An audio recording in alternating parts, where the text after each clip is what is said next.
hokimiyat hisob raqamida 2 million pul bor.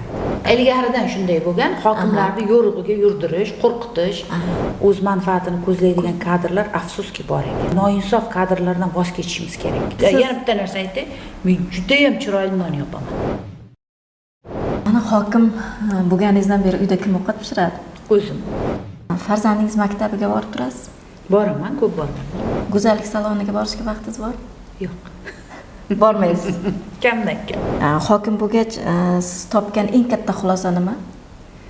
Shuncha shukronalik. Baxtli nashrlarni varaqlashga vaqtingiz bormi? Vaqtim bo'ladi. Har kuni ertalab birinchi shundan boshlayman. Ko'p rivoyatlar, hadislar juda ko'p o'qiyman. Kattaqo'rg'on shahar hokimi Gavhar Alimovani o'zini shaxsiy tikuvchisi bormi? Yo'q. Kim yaxshi tikuvchi desa tiktiraman. Tiktiraman, sotib olaman. Ko'p kiyim olishga ham vaqt yo'q. Xonadoningizdagi buyumlarni kim oladi? O'zim. Jihoz, O'zim olaman. chinni. Hammasini o'zim olaman. Ro'zg'orda ovqatni ham o'zim qilaman. Yakshanba kuni asosan uy bilan shug'ullanaman. Ko'proq yakshanba kuni. Demak, tozalash ishlarini ham o'zingiz qilasiz. O'zim qilaman, ko'rishingiz ham mumkin. Keyin yana bitta hunaringiz bor, biz bilamiz, telpak tikasiz. Tikuvchilik qo'limdan keladi.